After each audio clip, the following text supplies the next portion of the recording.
ஊடகவியலாளர்களின் பங்கேற்புடன் அரசாங்க தகவல் திணைக்களத்தில் விசேட இஃப்தார் நிகழ்வு இடம்பெற்றது. அமைச்சர் வைத்தியர் நலிந்த ஜெயதிச, பிரதியமைச்சர்களான கௌசல்யா ஆரியரத்ன, முனீர் முலாஃபர், அர்க்கம் இலியாஸ், பாராளுமன்ற உறுப்பினர் ரியாஸ் ஃபாரூக் ஆகியோரின் பங்கேற்புடன் நிகழ்வு இடம்பெற்றது. ஊடகவியலாளர்களும் பங்கேற்றிருந்தனர். தேசிய மக்கள் சக்தியின் இறக்காமம் செயற்பாட்டாளர்களினால் ஏற்பாடு செய்யப்பட்ட இஃப்தார் விசேட நிகழ்வு இறக்காமம் அமீர் அலி புரம் ஜாமியத் தயார் ஜும்மா பள்ளிவாசலில் இடம்பெற்றது. பாராளுமன்ற உறுப்பினர் மஞ்சுள ரத்நாயக்க உள்ளிட்ட அரசியல் பிரமுகர்களும் பள்ளிவாசல் தலைவர்கள், உலமாக்கள், புத்திஜீவிகள், ஊடகவியலாளர்கள் என பலரும் கலந்து கொண்டனர்.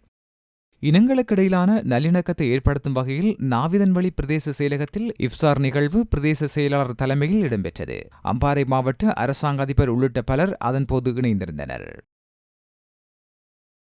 மூதூர் பிரதேச சபை ஏற்பாடு செய்த நோன்பு திறக்கும் இஃப்தார் நிகழ்வு மூதூர் கலாசார மண்டபத்தில் இடம்பெற்றது. மூவின மக்களும் இந்நிகழ்வில் கலந்து கொண்டனர்.